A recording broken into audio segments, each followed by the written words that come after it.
Something really strange is going on at the moment. Okay, there's a couple of strange things going on at the moment. But what I was going to say was about the film industry. YouTube star. I'm a YouTuber, and I also made a movie. The rise of YouTubers moving into film. It's a direct result of doing this work on YouTube. The Backrooms. Backrooms. Backrooms. Right now, a movie about this place is doing really well at the box office. Really well. Backrooms is the top film in a bunch of countries. It's given A24 its biggest opening weekend ever. And it was made by a 20-year-old YouTuber.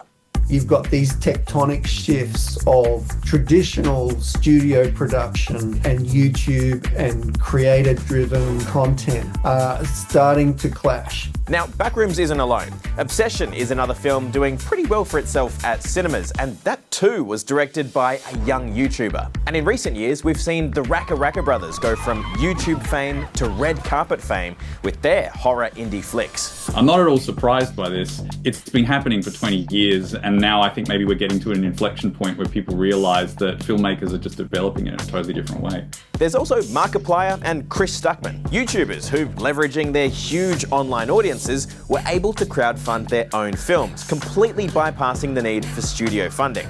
Those films were also horror, by the way.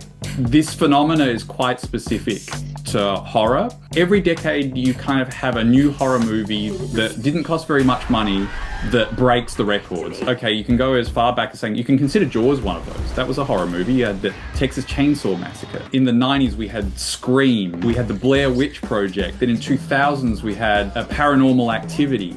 Horror is a genre that can get bums on seats regardless of the filmmaker or the actors. Now, YouTube isn't the reason why these young filmmakers are breaking through. That's happened in some form or another for a long time. It happened in the 90s with that kind of Miramax era, and it happened in the 70s with the kind of like rock star Martin Scorsese generation, essentially. It happens every now and again, and what we're seeing right now with Obsession and Backrooms is another part of that. But YouTube is changing the film industry by being the place where young filmmakers go to post their work and build an audience. For Markiplier and Chris, that means they can fund their own movies. And for people like Kane, it means their videos can get noticed by the big studios and turned into Hollywood blockbusters. There will be change, and with change comes all sorts of shifts.